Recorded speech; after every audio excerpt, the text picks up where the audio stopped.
On vous souhaite la bienvenue à ericlatour.com. Dans quelques instants, on vous parle de partenariat privé avec l'École professionnelle des métiers pour la modernisation des équipements du DEP en télécommunications. Mais d'abord, c'est la semaine de prévention du suicide. C'est important pour nous. C'est le message qu'on passe.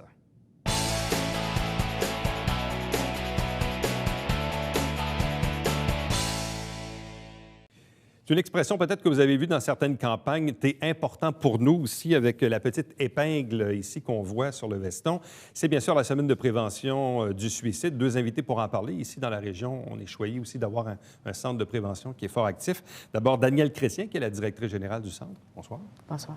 Accompagnée de Nancy Paquette, qui est formatrice et responsable des services à la communauté. Bonsoir et bienvenue. Bonsoir. Est-ce que je me trompe ou j'ai entendu dans les médias, dans les derniers jours, dernières semaines, là, que le taux de suicide avait, oui, un peu diminué? Est-ce qu'effectivement, est-ce qu'on a fait des gains statistiques? J'aime pas le mot, c'est un peu trop mathématique, mais est-ce qu'effectivement, est-ce que ça va un peu mieux qu'auparavant? Est-ce qu'on peut dire ça? Je pense que c'était vrai, mais depuis 2007, c'est pas mal stable. Ça tourne aux autres. J'ai d'ailleurs avec moi les statistiques, les plus récentes statistiques qui ont été présentées par l'Association québécoise la semaine dernière. Parce qu'à une certaine époque, on parlait de autour 3,5... C'est 3 personnes par jour au Québec.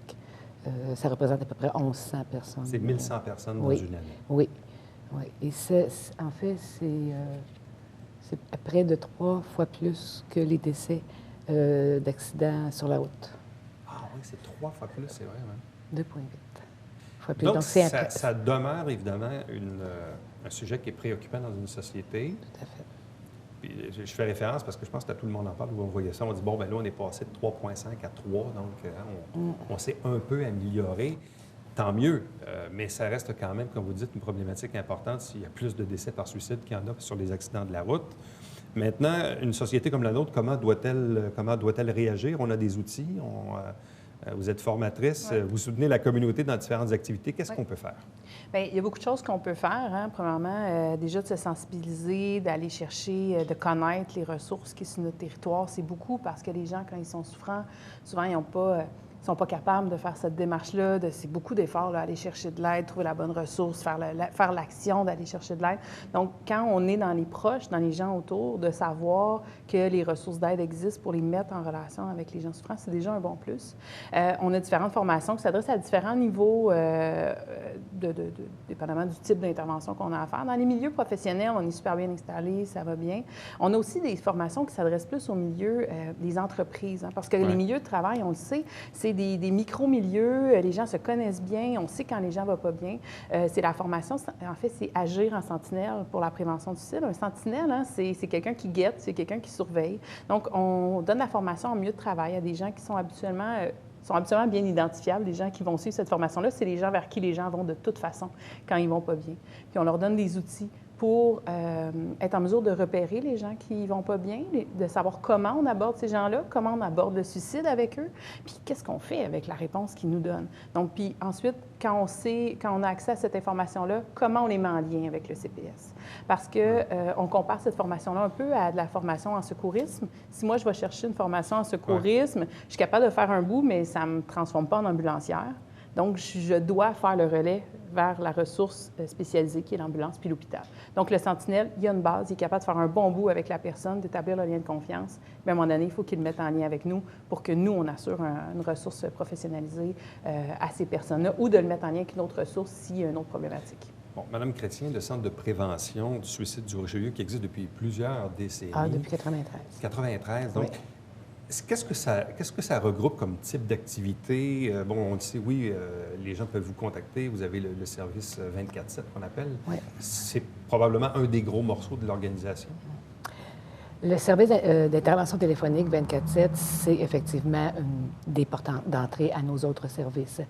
Moi, j'ai été très impressionnée quand je suis arrivée en fonction tout récemment d'apprendre qu'il y avait près de 17 000 interventions qui se font, dont 12 000 au niveau des interventions téléphoniques. C'est énorme. Mais on offre aussi de l'intervention individuelle, du suivi en personne, en face à face aux personnes qui ont des idées suicidaires, mais aussi à leurs familles, à leurs proches. On répond à des appels comme en parlait un petit peu Nancy tantôt, par rapport aux gens dans les milieux de travail. Il y a quand on a un collègue qui nous préoccupe, bien, il y a des gens qui appellent, puis nous, on donne des services. Et Est-ce que on les aide. Plus qu'avant, est-ce que le sujet est moins tabou? Est-ce qu'on aborde les gens parfois même en leur disant as-tu des intentions suicidaires? Est-ce que maintenant, aujourd'hui, en 2016, est-ce que le sujet est plus ouvert un peu? J'ai envie de vous répondre oui. Moi, je suis au centre de prévention depuis 2003 et les statistiques ne font qu'augmenter. On n'avait pas 17 000 interventions quand je suis arrivée. On n'était pas autant connus non plus sur le territoire. Donc, vous êtes en train de dire que le nombre d'interventions augmente. Et le taux de suicide diminue. Et le taux de suicide diminue. C'est bon signe. Mais ça, c'est pas pire, ça. Oui, on peut peut-être dire qu'on a joué un rôle oui, dans Et puis on a... Le suicide, c'est un enjeu de sécurité publique depuis longtemps. Donc, il y a beaucoup de... Dans le réseau aussi, il y a une sensibilisation qui est faite. Le nombre d'intervenants du milieu qui nous appellent parce que disent, nous, on aide pour ce niveau-là, mais la personne, elle pense au suicide, pouvez-vous faire un bout avec elle? Donc, on travaille en partenariat avec plusieurs organisations du réseau de la santé, des milieux communautaires. Donc, on sait que ça existe. Oui, ils nous utilisent bien.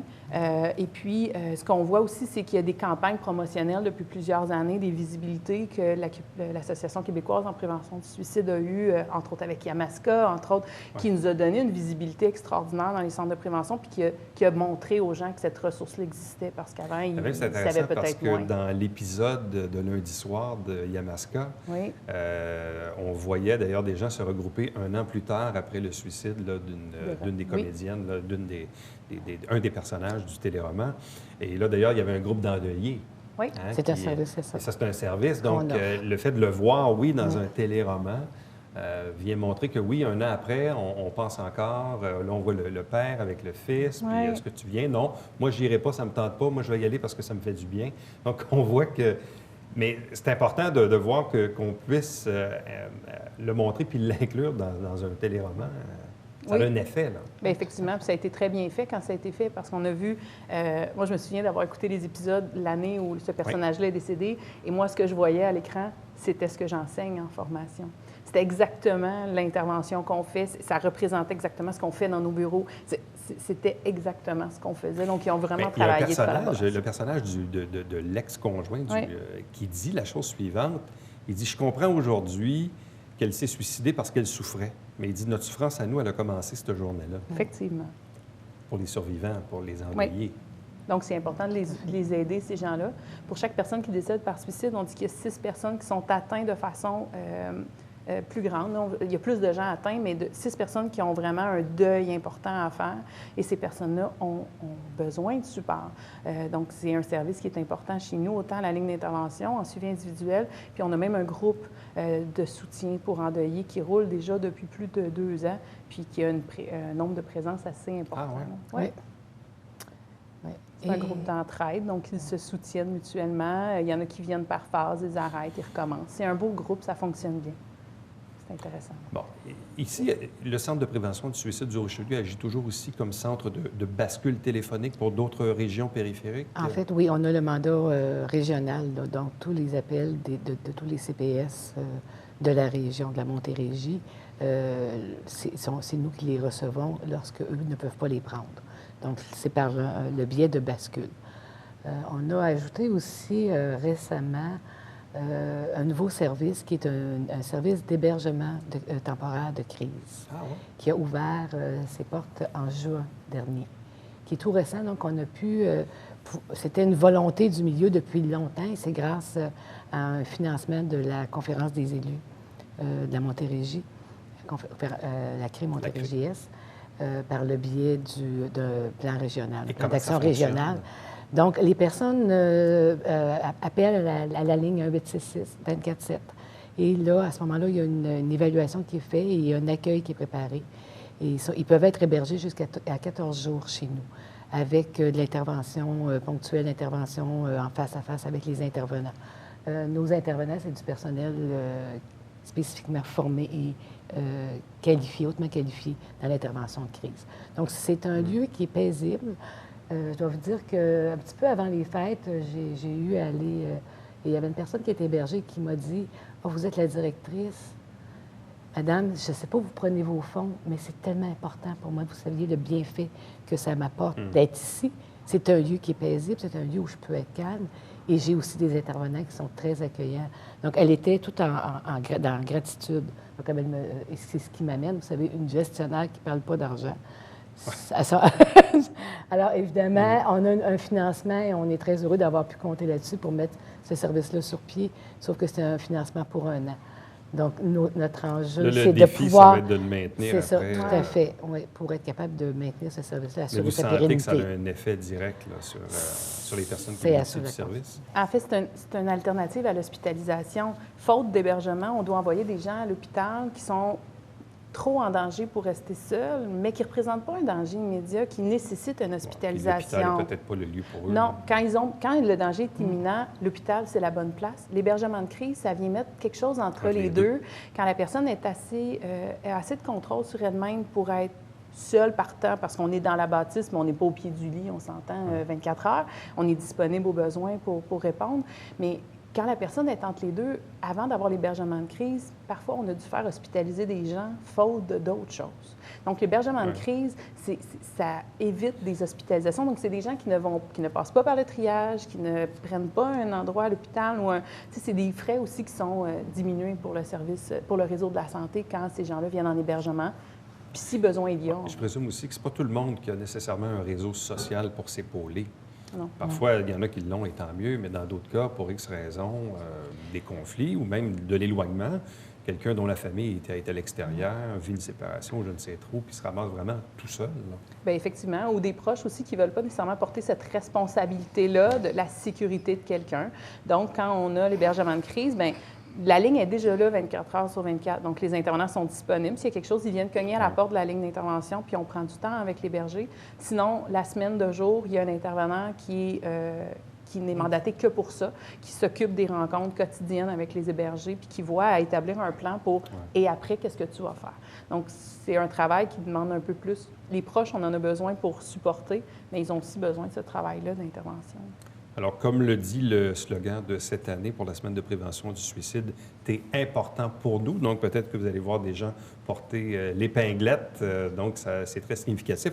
On vous rappelle bien sûr le service 24/7 ici qui est disponible. Il y a le 1866 appel. Ou sinon, localement ici, vous avez le 348-6300. Ou bien sûr, le site Internet www.cpshr.qc.ca. Bien, merci beaucoup. Félicitations. Merci. En vous souhaitant la meilleure des chances donc, pour la suite des choses. Et, donc, tant mieux s'il y a plus d'interventions et tant mieux si le taux de suicide diminue. Peut-être qu'en bout de ligne, notre société va finir par faire quelque chose avec cette problématique-là. Parfait. Merci. Restez avec nous, puisqu'au retour, on vous parle de modernisation du côté de l'École professionnelle des métiers.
Parlons maintenant de l'École professionnelle des métiers, de modernisation d'équipements qui, dans certains DEP, évidemment, vont plus vite que d'autres. La technologie est ce qu'elle est, bien sûr. On parle entre autres ici du DEP en télécommunications. Pour en parler, l'enseignant François Beaupré est avec nous. Bonsoir et bienvenue. Bonsoir. Évidemment, on le sait, dans le monde de l'éducation, tout le monde veut sa part du gâteau, on veut de l'argent, puis surtout dans le cas de l'École des métiers, on a besoin d'acheter de l'équipement pour former adéquatement les élèves. Or, vous êtes dans un DEP où, même quand on achète le matériel, il est déjà vieux la journée qu'on l'a chez nous, parce que ça évolue extrêmement vite. Parlez-nous un peu d'abord du DEP en télécom. Qu'est-ce qu'on fait? Qu'est-ce qu'on enseigne? Quelle est la formation qu'on donne aux étudiants dans ce DEP? Bon, il y a 3 axes principalement dans ce DEP-là. Donc, vous allez comprendre quand je vais expliquer les axes. il y a 3 axes de sortie pour les élèves. Le premier axe de sortie des élèves qu'on pourrait imaginer, c'est le câble de distribution. Ouais. Donc, les Vidéotron, Cogeco de ce monde. Aussi, dans les plus petits marchés, on a des Derry Télécom et puis Option Câble. Là, les finissants qui vont aller travailler là, bien, ça va être l'installation de câbles chez les gens. Donc, exposer le câble, faire les mesures, monter dans les poteaux, passer dans les maisons, faire fonctionner la télévision, faire fonctionner Internet et ces choses-là. Donc, ça, c'est un des premiers axes. Le deuxième axe, c'est l'axe de la téléphonie. Encore là, dans cet axe-là, il y a comme 2 axes. La téléphonie, mais on entend parler de la téléphonie résidentielle, donc faire fonctionner le téléphone chez les gens. Puis aujourd'hui, c'est aussi la fibre optique. Donc, la fibre optique fait partie beaucoup de notre formation, donc faire des connecteurs, des fusions, des prises de mesure. Et il y a aussi la téléphonie d'affaires. Donc, la téléphonie d'affaires, c'est les téléphones dans les entreprises, s'assurer. Puis la téléphonie d'affaires traditionnelle. Puis aujourd'hui, on a la téléphonie d'affaires IP, c'est la nouvelle technologie, qui implique des gros achats et des gros investissements qu'on a réussi à faire grâce à des partenariats, effectivement. Puis aussi toute l'infrastructure réseau. Donc, quand on va parler de téléphonie, on va inclure aussi les infrastructures réseau. Par exemple, le CHUM qui va ouvrir bientôt, bien, j'ai des finissants qui ont travaillé à faire des infrastructures réseau là-dedans, passer les câbles qui ont besoin d'être passés. Puis finalement, le troisième axe de la formation, c'est ce qui est le sans-fil. Donc, sans-fil, principalement, c'est la téléphonie cellulaire et aussi la radio mobile. Donc, radio mobile, on entend les radios dans les ambulances, police, c'est des autopolices, donc installation, calibration, configuration. Donc, c'est ça. Puis évidemment, c'est un métier qui amène mes élèves à travailler sur la route, dans tous les climats, en hauteur, service à la clientèle. Donc, puis avec les technologies, comme vous l'avez dit, et des technologies qui changent vite. Et là, ici, dans la région, à Saint-Jean-sur-Richelieu, c'est un nouveau DEP. Hein? Nouveau DEP, il a débuté en 2012. On a 3 cohortes qui ont terminé. Donc, une qui a terminé en 2014, 2 en 2014, une en 2015, puis c'est ça. Quand vous avez démarré le programme en 2012, donc là, je présume qu'on vous a équipé quand même adéquatement, à jour, dans l'équipement que vous aviez besoin pour former votre monde. Là. Absolument. Ouais.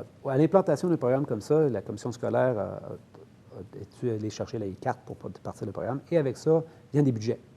Ils ont un budget de temps pour implanter ça. Et donc, à ce moment-là, ça implique de tout choisir le matériel, et ainsi de suite. Et il y a des budgets pour acheter du matériel, préparer les installations et des infrastructures. Parce que nous, on a de l'extérieur. On a des poteaux à l'extérieur pour s'approcher de la vraie vie. On a des... Et est-ce qu'à chaque année, vous avez aussi un nouveau budget pour mettre à jour les équipements? Bien, quand un programme est neuf, par exemple, il y a certaines contraintes. Il y a toutes sortes de contraintes comptables dans cette histoire-là qui fait qu'un programme est neuf, là, pendant un bout de temps, tu n'as pas d'argent. Il faut que tu ailles rouler pendant un certain temps pour que ça vienne qu'à compter, parce que bon, c'est assez compliqué. Au début, on dit « je te gâte, là, mais pour les prochaines années... » Exactement. Quand un programme est neuf, c'est ça. Donc, on a eu beaucoup d'argent au début, puis après ça, bon... mais là, ça va commencer, là, parce que là, on va commencer à rouler, puis on va commencer à avoir Mais oui, il y a des budgets dans toutes les DEP à toutes les années pour être renouvelé notre matériel. À quelle rapidité la technologie fait en sorte que vos équipements, 1 an, 2 ans, 3 ans, 4 ans après, ne sont plus peut-être suffisamment à jour pour la formation des étudiants? OK, je vais vous poser une question. Ça fait combien de temps que vous avez le même cellulaire? Celui que j'ai là, ça va faire 1 an au mois d'avril. Si je suis bon, je vais le garder 2 ans. Sans exagérer, parce que ce n'est pas tout à fait la même chose, la technologie change rapidement. En télécommunication, particulièrement, la technologie change rapidement. Donc, ça veut dire que moi, j'ai du matériel qui a été acheté en 2012. Je sais, il faut déjà que je pense, dans 1 an, 2 ans, 3 ans, à vraiment renouveler beaucoup de ce matériel-là. Et ça coûte cher. Et ça coûte cher. Plus que les budgets qui sont prévus. Ah, oui. Oui. Forcément. Disons que dans notre DEP, comme dans tous les DEP, on doit faire des miracles avec l'argent qu'on a pour essayer de continuer à être pertinent. Mais là aussi, pour faire des miracles, arrivent en ligne de compte les partenaires. Les partenaires privés. Absolument. Qui sont, dans le fond, les futurs employeurs, dans certains cas, de vos étudiants, qui viennent aider des écoles comme la vôtre. Absolument. C'est pas une recherche facile, hein, parce que les partenaires, c'est pas par manque de bonne volonté, ils ont plein de bonne volonté, mais quand tu as dans ton email ou quand tu as sur ta boîte vocale une école qui t'appelle pour te demander de l'aide, ça passe pas haut dans la liste de priorité. Fait que c'est pas... Donc, on appelle, et je dois admettre qu'à cet égard-là, c'est mon collègue Jean Girard, M. Gérard Girard, qui est enseignant avec moi, qui fait preuve de beaucoup de détermination puis d'acharnement qui a réussi à nous avoir beaucoup de ces contrats-là, puis de ces partenariats-là.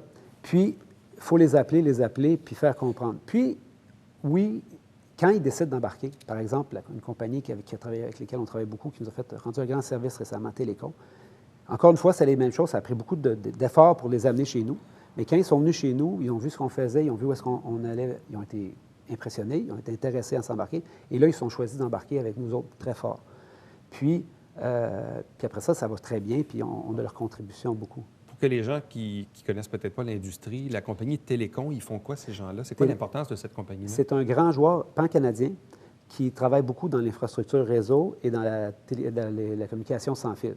Donc, c'est des constructeurs de réseaux sans fil et filaires. Bon, et là, quel est le niveau de partenariat qu'ils ont tissé avec l'École des métiers? Bien, au début, quand ils sont venus, ça a commencé par prendre des stagiaires, qui est déjà très important pour nous autres, parce qu'ultimement, ça passe par là, leur entrée dans le marché du travail. Ensuite, on a eu beaucoup de dons de matériel. Puis, oui, parce que eux, dans le fond, des fois, ils ont des surplus sur des contrats, des choses, pas sur des contrats, mais des surplus, des choses, puis des choses qui peut-être sont périmées un peu, mais dans nos besoins peuvent faire l'affaire. Puis plus récemment, ça a été carrément du don de temps. Ils sont venus participer, contribuer à notre modernisation de nos infrastructures. Donc, on parle de 2 techniciens pendant 2 jours avec le camion de la compagnie, leur matériel, leurs outils pour faire des épissures en fibre optique, des épissures en électrique de câbles, réajuster nos installations pour les rendre les plus optimales possibles. On parle de 2 techniciens, 2 jours avec des camions en nacelle. C'est une grosse affaire. Puis c'est très précieux pour nous autres. C'est des dépenses qu'on ne pourrait pas assumer nécessairement, pas aussi bien. Puis, en même temps, ce que ça fait, c'est que ça nous garde toujours en contact avec l'entreprise. Donc, l'entreprise va nous aider en fonction des besoins du marché du travail, de leurs besoins. Donc, on est toujours en contact avec. Nous autres, l'objectif, c'est de former des techniciens qui répondent aux besoins du marché du travail. Et c'est en étant en contact avec l'entreprise, c'est ce que ça nous permet de faire. Puis, en les ayant chez nous, en ayant un contact intime avec nous, ça nous permet de faire ça. Est-ce que ça, en quelque part, c'est un peu la voie de l'avenir pour le monde de l'éducation, pour des écoles de métiers comme la vôtre et surtout un DEP comme les télécoms, d'aller chercher des partenaires privés pour assurer la mise à jour des équipements technologiques? C'est certainement une voie très importante. Tu sais, les compagnies, on l'entend dire que dans beaucoup de métiers spécialisés, il y a des pénuries de main-d'œuvre, il y a des besoins de main-d'œuvre et ils ont des besoins de main-d'œuvre spécialisés. Mais les compagnies disent d'un bord avoir besoin des gens, donc ça peut être normal façon de parler, mais ce que je veux dire, de contribuer avec nous autres à former ces gens-là à leurs besoins, c'est une avenue intéressante, importante. Le DEP en télécom, donc, qui est nouveau ici depuis 2012, est-ce que c'est un programme qui est offert à plusieurs endroits au Québec? C'est un DEP qui est offert à 5 endroits au Québec en français et 1 en anglais. Et ici, sur la rive sud de Montréal? Rive sud, nous, notre territoire, là, on couvre... écoutez, sur la rive sud, on couvre... je peux dire que notre territoire, c'est toute la Montérégie, puis je vais jusqu'à Sherbrooke. Parce que le prochain, il est sur l'île de Montréal en français puis en anglais. Et après ça, l'autre, il est à Gatineau, Québec, Lévis, puis Rimouski. Donc, c'est des grands territoires. Donc, il y avait un réel besoin, surtout pour le bassin de population de la Montérégie, puis même de l'Estrie, à la limite. Tout à fait. Le bassin est là. Puis, les gros employeurs... Ce qui arrive avec les gros employeurs, c'est que le vieillissement de la population, le vieillissement des techniciens, la moyenne d'âge dans des grandes compagnies, des grands télécoms, c'est assez élevé. Donc, il va y avoir beaucoup de renouvellement à faire à cet égard-là. Vous avez combien d'étudiants dans le programme en ce moment? Moi, on nous donne une cohorte par année. Donc, on a deux cohortes de 18 étudiants en ce moment. 18 étudiants? Ouais, donc, je vais avoir 18 finissants cette année, je vais avoir 18 finissants l'année prochaine. On travaille aussi à peut-être partir un groupe en janvier de l'année prochaine, histoire d'être plus pesant dans le marché. Puis sur 18 finissants, là, vous avez combien d'inscrits au début, là, quand vous faites vos processus d'admission? Bien, généralement, nous autres, un DEP comme le nôtre, ce n'est pas un DEP très connu. Donc, on a de la misère à remplir nos cours. On a de la misère à remplir nos cours à 22. Écoutez, c'est ça, il y a des DEP qui sont moins connus que d'autres, là. Donc, nous autres, ce n'est pas un DEP connu. Donc, remplir une classe à 22, ce n'est pas toujours facile. Et on doit débuter à 22.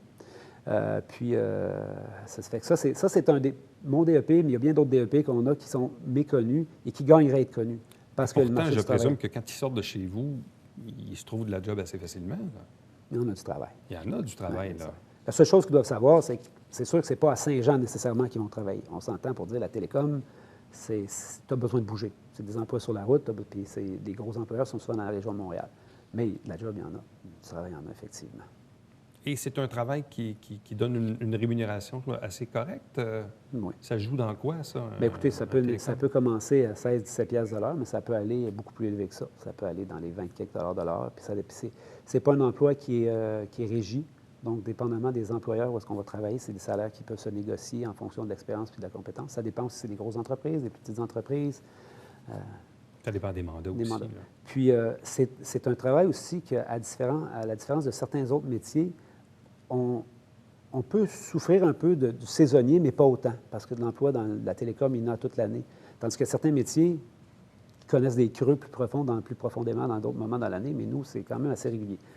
Je ne mentirais pas, je ne dirais pas qu'il n'y a pas un petit ralentissement en décembre, janvier, là, mais ce n'est pas des creux comme il y a dans la construction. Et là, c'est quoi votre prochain besoin? C'est quoi votre liste d'épicerie? Notre liste d'épicerie, elle est grande. Notre liste d'épicerie, c'est vraiment au niveau de la téléphonie cellulaire, des tours d'antenne. On a des tours d'antenne, mais on doit les remplacer. On a de la téléphonie cellulaire. On a un autre partenaire qui est venu s'asseoir avec mon collègue Jean Gérard. Le partenaire, s'appelle CDX Expert, la compagnie. Et eux veulent travailler à nous aider parce qu'on veut aussi aller peut-être un peu plus loin, être capable d'offrir des formations sur mesure dans certains cas. On a des demandes pour ça aussi. Mais la liste est grande. Écoutez, la liste, ça ne finit pas. Dans tous les domaines, il y a tellement de choses. Puis c'est sûr que si on s'assoit ensemble, qu'est-ce qu'on pourrait avoir, qu'on voudrait avoir. Mais l'objectif, il y a un objectif, c'est de former les élèves qui se trouvent des bons endroits, des bons emplois, et aussi qui puissent pouvoir changer. Donc, ça prend une bonne formation pour être capable d'assurer une certaine mobilité dans le marché du travail. François Beaupré, merci beaucoup. Félicitations. Puis bonne chance. Beaucoup. Merci beaucoup.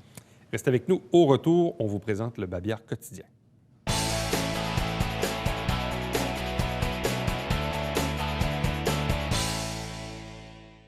La Ville de Saint-Jean-sur-Richelieu vous informe qu'il y a 2 nouveaux programmes d'aide à la rénovation dans le résidentiel, mais aussi pour ceux qui ont des bâtiments patrimoniaux dans le secteur de l'Acadie. Pour information, visitez le site de la Ville. Petit rappel, Télébingo, c'est le spécial Saint-Valentin dimanche le 14 février. 4 000 $ en prix. En fait, c'est la carte pleine qui est augmentée à 2 500. C'est dimanche qui vient. Bye bye.